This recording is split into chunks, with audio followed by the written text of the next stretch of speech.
Localizada a 100 quilômetros a norte de Izmir, o descontraído mercado da cidade de Bérgama é o sucessor moderno da antiga e poderosa cidade de Pérgamo. Bérgama é o lar de 2 dos sítios arqueológicos mais célebres da Turquia, Pérgamo Acrópolis e Asclepion, um dos primeiros centros médicos registrados. De fato, depois de entrar na Acrópole em Pérgamo pela primeira vez, minha reação foi: por que no mundo esse lugar não é tão famoso como Atenas ou Roma? Pois as ruínas de Pérgamo são tão deslumbrantes quanto qualquer outra no mundo. Construído em uma colina cônica que se erguia a 300 metros acima do vale circundante, Pérgamo, do grego cidadela, era a cidade mais famosa da Ásia. Perdendo apenas para a extensa investigação arqueológica em Éfeso, Pérgamo oferece pelo menos um dia inteiro de descobertas intrigantes para aqueles interessados em história, arqueologia e interpretação. Venha comigo nessa jornada. A resposta certa: procurando pelos primeiros seguidores de Cristo na Turquia.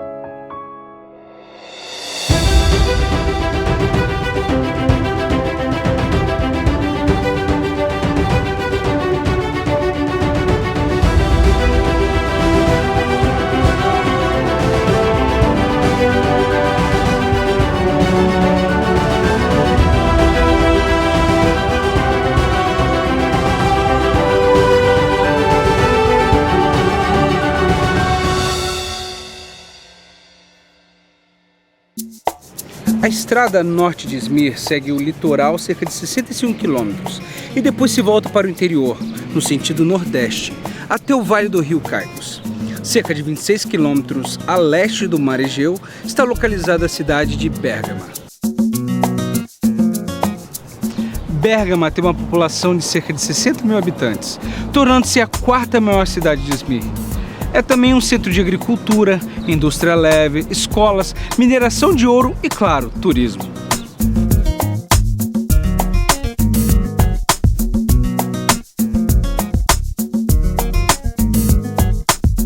Bérgama também é conhecida pelos seus tapetes de alta qualidade.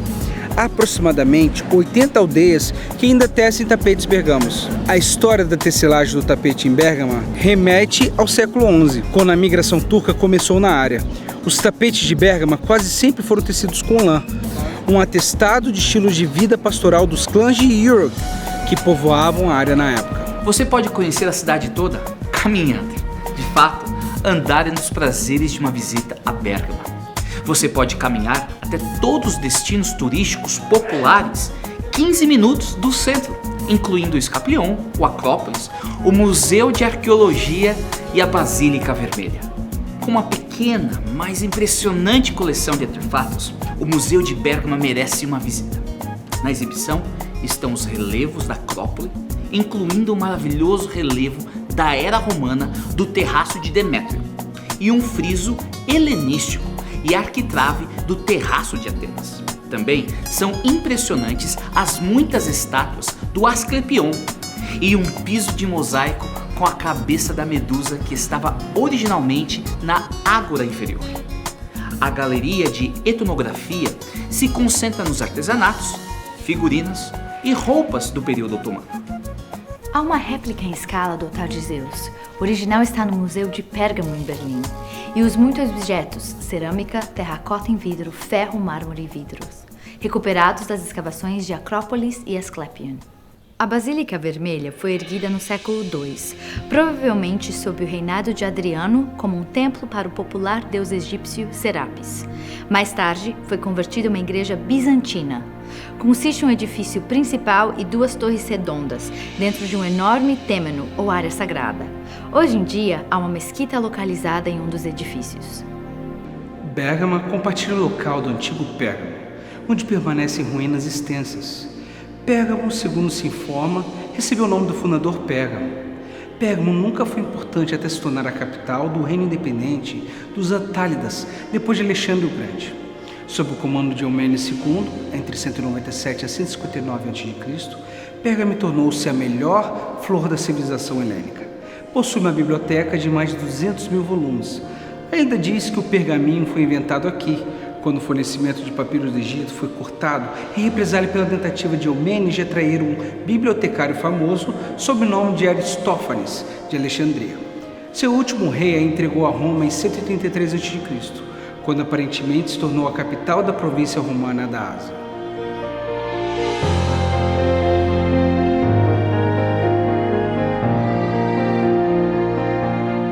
Além de sua importância política, Pérgamo também foi um grande e importante centro religioso, com templos dedicados a Zeus, Atenas, a deusa patronal, Dionísio e Asclépio, o deus da cura. Pérgamo também foi o principal centro para o culto aos imperadores romanos. Em 29 d.C., como primeira cidade da província, Pérgamo construiu um templo dedicado ao divino Augusto e à deusa Roma. Pouco depois do período de João, um esplêndido templo para Trojano foi construído, assegurando assim a continuação do culto ao imperador. Com certeza, a característica mais proeminente em Pérgamo foi a estrutura do templo brilhante e o altar dedicado a Zeus Sóter, ou Zeus o Salvador.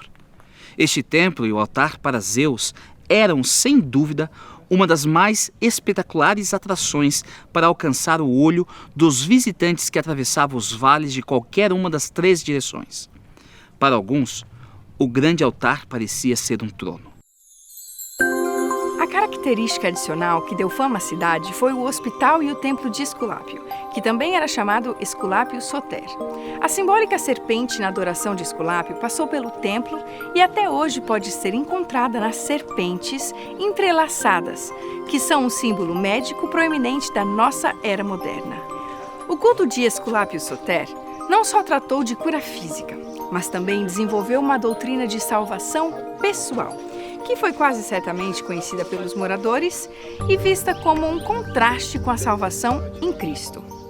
Galeno, o famoso médico, aperfeiçoou sua experiência médica no cuidado de gladiadores que estavam feridos e moribundos e, em seguida, expandiu sua prática médica através do hospital no Templo de Esculápio. O templo do próprio Esculápio tem sido amplamente preservado e oferece uma visão da combinação da prática da medicina e da psicologia no primeiro século.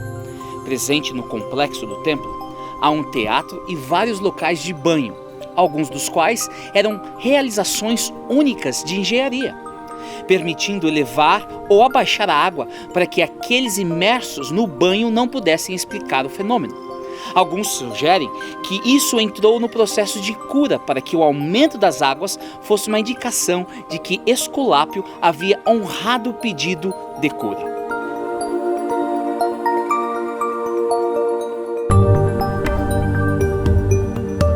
Um longo túnel conectava a área da casa de banho com o terraço, que era um grande edifício redondo com o que equivalia a uma pista. Pequenas aberturas no topo do túnel permitiam aos sacerdotes de Esculápio falar palavras promissoras para os devotos andando pelo túnel em busca de cura. No terraço, algumas fontes indicam a presença de centenas de cobras não venenosas, cuja residência permanente era o terraço. Com a ajuda de certas drogas, um participante nas atividades do terraço poderia dormir por um período de tempo ou mesmo uma noite nos dormitórios do Asclepion, enquanto serpentes não venenosas rastejavam em torno deles durante o seu sono. Disseram-lhes que a serpente deus Esculápio falaria com eles em seus sonhos e lhes dariam um diagnóstico. Acredita-se que as cobras carregavam o poder de cura de Asclépios, e se a cobra deslizasse sobre você enquanto você dormia, era um sinal divino de que o poder da cura estava vindo sobre você. Na manhã seguinte, os pacientes diziam seus sonhos aos sacerdotes, que prescreviam então seus tratamentos. Finalmente, os pacientes fizeram esculturas de argila das partes do corpo que precisavam de cura e as ofereceram a Escalépios.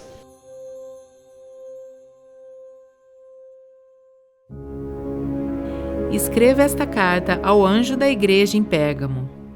Esta é a mensagem daquele que tem a espada afiada dos 2 lados. Conheço o lugar onde você vive, a cidade onde está o trono de Satanás. Ainda assim, você permanece leal a meu nome. Recusou-se a negar sua fé em mim, até mesmo quando Antipas, minha testemunha fiel, foi morto onde vocês vivem, o lugar de habitação de Satanás.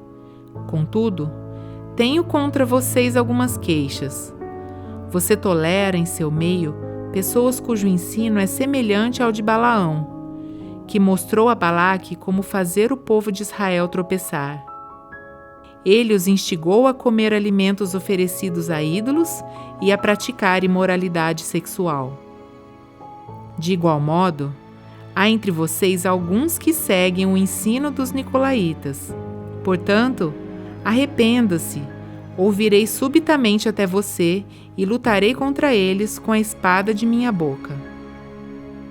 Quem tem ouvidos para ouvir, ouça o que o Espírito diz às igrejas. Ao vencedor, darei do maná escondido.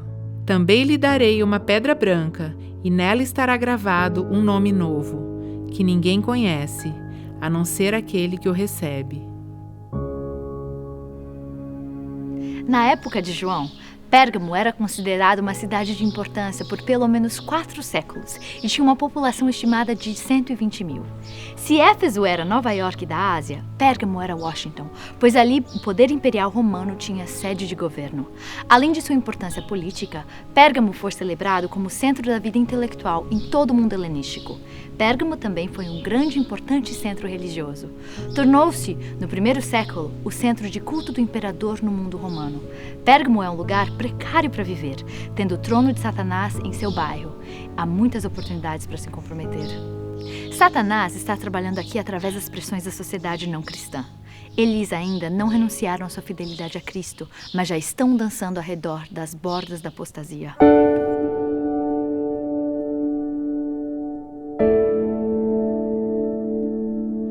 Novamente, Cristo se apresenta como uma das suas descrições da visão de Apocalipse 1, que é exclusivamente apropriada para a situação desta igreja. Para a igreja de Pérgamo, Cristo descreve-se como aquele que tem a espada afiada de 2 gumes. Qual o significado da lembrança de Cristo de ter uma espada? Os governadores romanos, eles eram divididos em 2 classes. Aqueles que tinham o ius gladi, o direito da espada, e aqueles que não o possuíam. Aqueles que tinham o direito da espada tinham o poder da vida e da morte. Por sua ordem, uma pessoa poderia ser executada no local. Em termos de poder terreno, o procônsul, que tinha sua sede aqui em Pérgamo, tinha o ius gladi, o direito da espada, e em qualquer momento ele poderia usá-lo contra qualquer cristão. Mas a carta diz aos cristãos que não se esqueçam que a última palavra pertence ao Cristo ressurreto, que tem a espada afiada de 2 gumes. De acordo com a epístola aos Hebreus, a palavra de Deus é mais afiada do que qualquer espada de 2 gumes.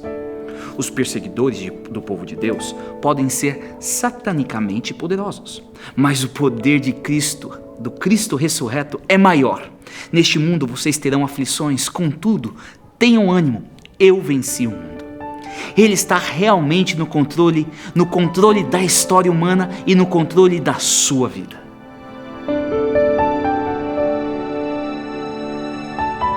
Jesus tem pleno conhecimento da situação dessa igreja. Eu sei onde você habita, onde está o trono de Satanás. Cristo tem em mente não só a cidade de Pérgamo como tal, mas as condições religiosas, sociais e morais nas quais os cristãos viviam em Pérgamo, especialmente o culto do imperador praticado aqui. Ser cristão em Pérgamo era enfrentar o que Oliver Cromwell, o senhor protetor da Inglaterra, teria chamado de um compromisso muito difícil. Os cristãos em Pérgamo viviam um clima religioso e moral hostil à sua fé. O texto grego indica que eles residiam lá permanentemente. Por um lado, eles estavam cercados pelo paganismo e seus magníficos e esplêndidos templos. Por outro, foram expostos a um estilo de vida religioso pagão e a práticas imorais. Não é de admirar que o estilo de vida da religião pagã fosse, ao seu modo, muito atraente para alguns cristãos em Pérgamo. Acima de tudo, o culto do imperador criou um ambiente difícil para essa igreja. A qualquer momento, as autoridades poderiam convocar os cristãos e ordená-los a adorar o imperador e a denunciarem Cristo com ameaça de perseguição e morte. Aqueles que cumpriram foram emitidos um certificado. Isso fez a cidade o lugar onde Satanás habita e onde o seu governo era o mais forte.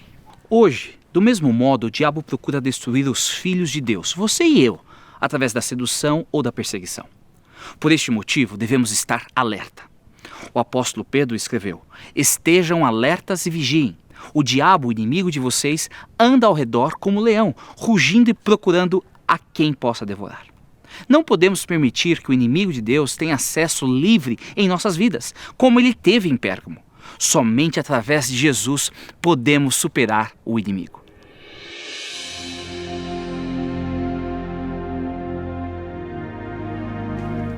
Nessas condições adversas, a igreja de Pérgamo permaneceu fiel ao nome de Cristo. Eles não haviam negado sua fé ao cederem à pressão de queimar incenso ao imperador e declarar: César é o Senhor. Nem nos dias de Antipas, que morreu em sua cidade, eles não renunciaram à sua fé. Pouco se sabe sobre esse primeiro mártir, além dessa referência em Apocalipse. O nome é encontrado em uma inscrição de Pérgamo no III século. Ele é mencionado por Tertuliano. A lenda aparece em documentos posteriores que ele foi assado lentamente até a morte em um touro de bronze durante o reinado de Domiciano. O que é digno de nota é que ele recebeu o próprio título do Senhor em Apocalipse 1:5, testemunha fiel. Mais tarde são identificados outros mártires em Pérgamo como Carpos, Papilos e Agatonique.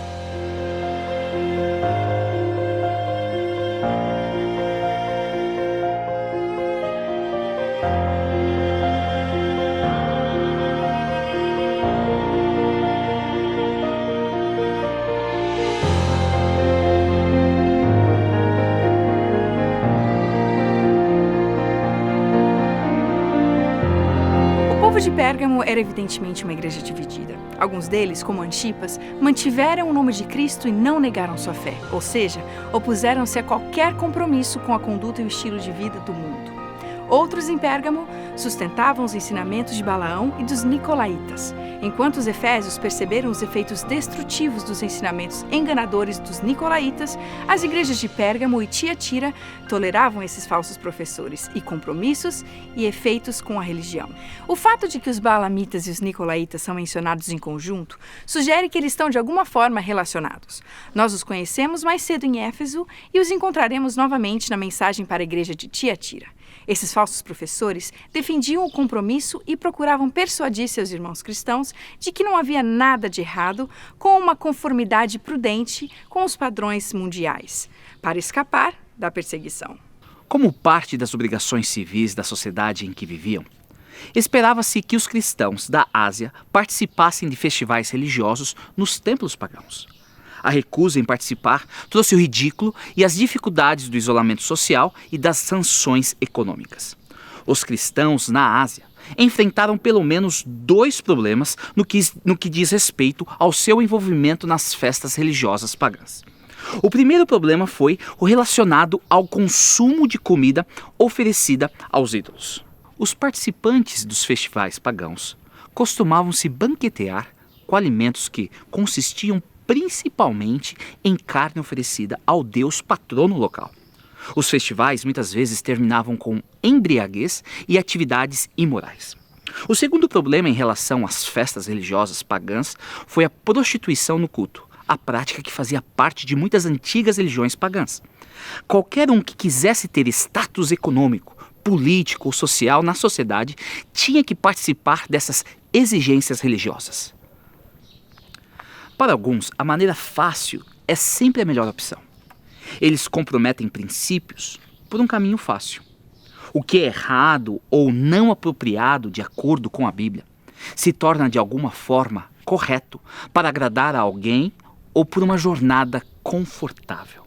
Mas Jesus é claro: entre pela porta estreita, pois larga é a porta e amplo o caminho que leva à perdição, e são muitos os que entram por ela. Como é estreita a porta e apertado o caminho que leva à vida, são poucos os que a encontram.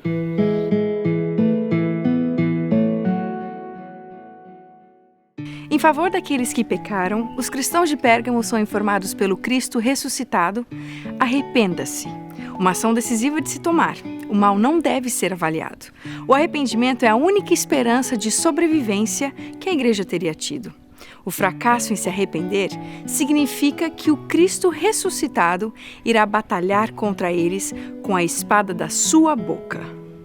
Tudo isso é uma interpretação, é claro, mas é difícil escapar de suas muitas fortes implicações, que Cristo pretende purificar sua igreja e pessoalmente batalhar contra aqueles que perverteram o seu evangelho puro. Por esse motivo, um apelo ressoa através dos tempos. Portanto, arrependam-se e voltem para Deus, a fim de que Ele perdoe os pecados de vocês.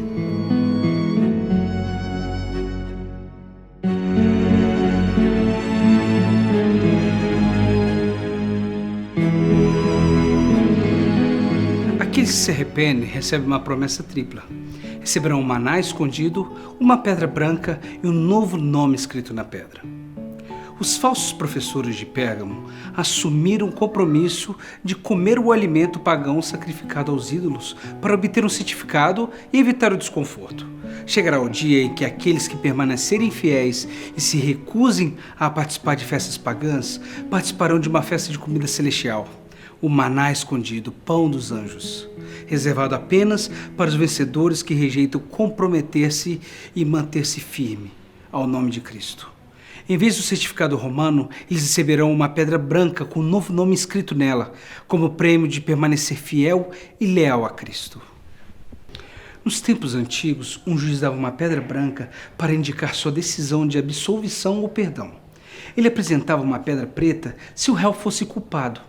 No contexto da perseguição e falsas acusações da igreja em Pérgamo, o novo nome significa uma restauração de dignidade de um bom nome. Uma pedra branca com um novo nome escrito nela permite ao vencedor os privilégios especiais que superam qualquer prazer dessa vida, uma vida eterna.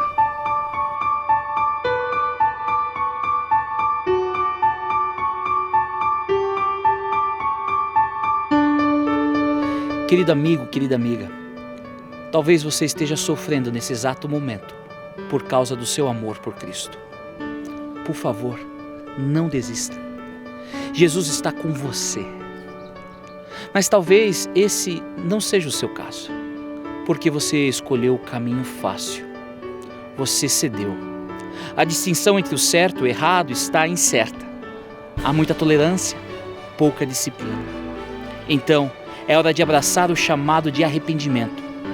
Querido amigo, querida amiga, na palavra de Cristo há convicção de pecado. Nela somos confrontados com a verdade e assim conseguimos ver as nossas próprias falhas. Na palavra de Cristo há um convite para Deus. Ele convence as pessoas do pecado e as convida de volta para o seu amor.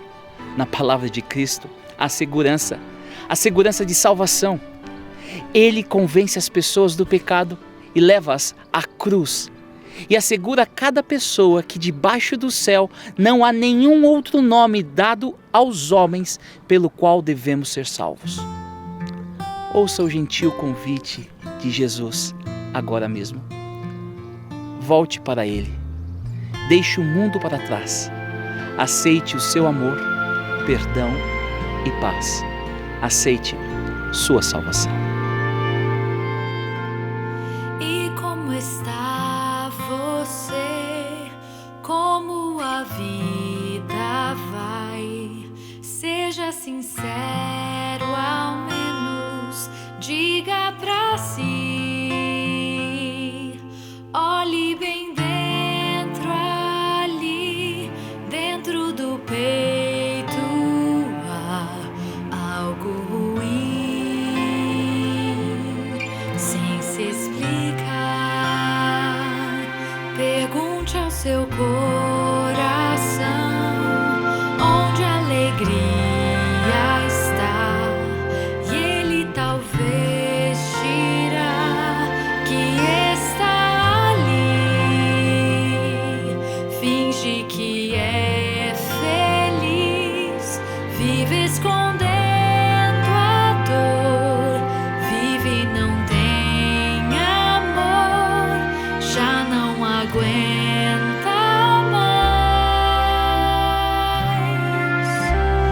Deixa a paz ser parte de você e crê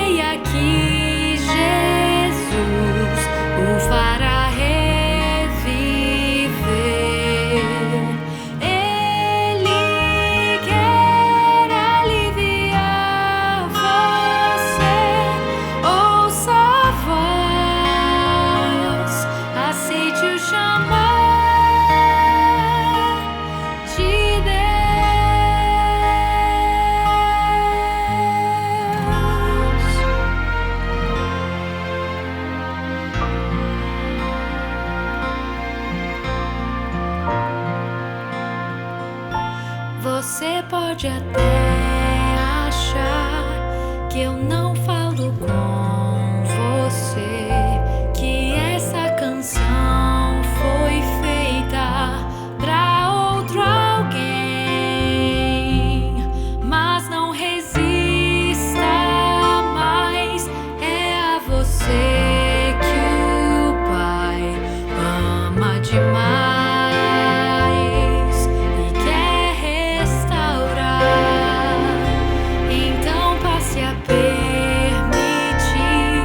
que o Eterno esteja assim, bem perto de você, perfeita união.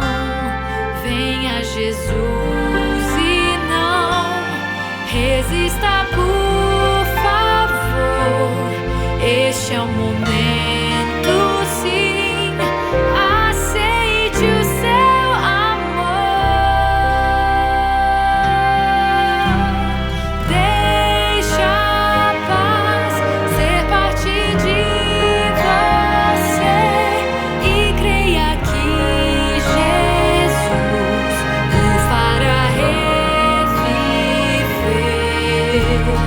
Ele quer aliviar você.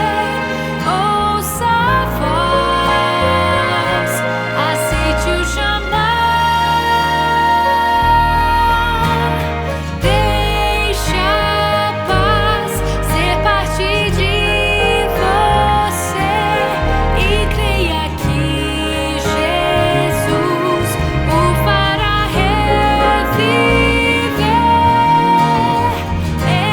Ele quer aliviar você. Ouça a voz, aceite o chamar de Deus.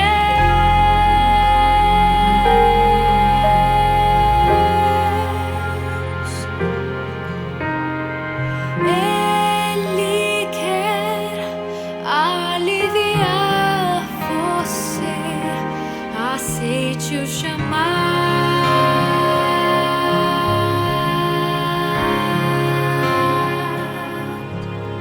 Vamos orar.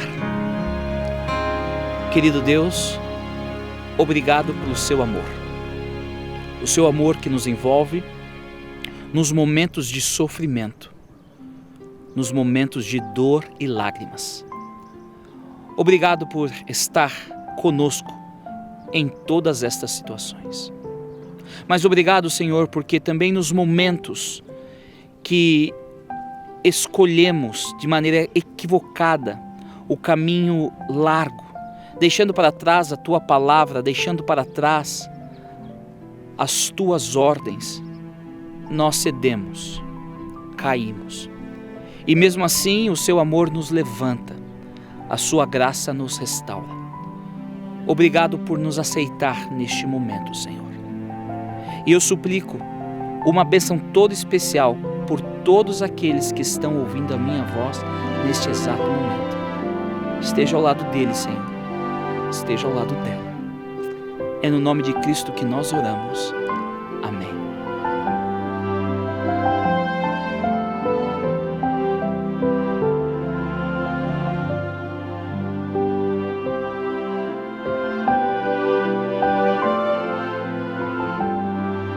Querido amigo, querida amiga, obrigado por nos assistir hoje.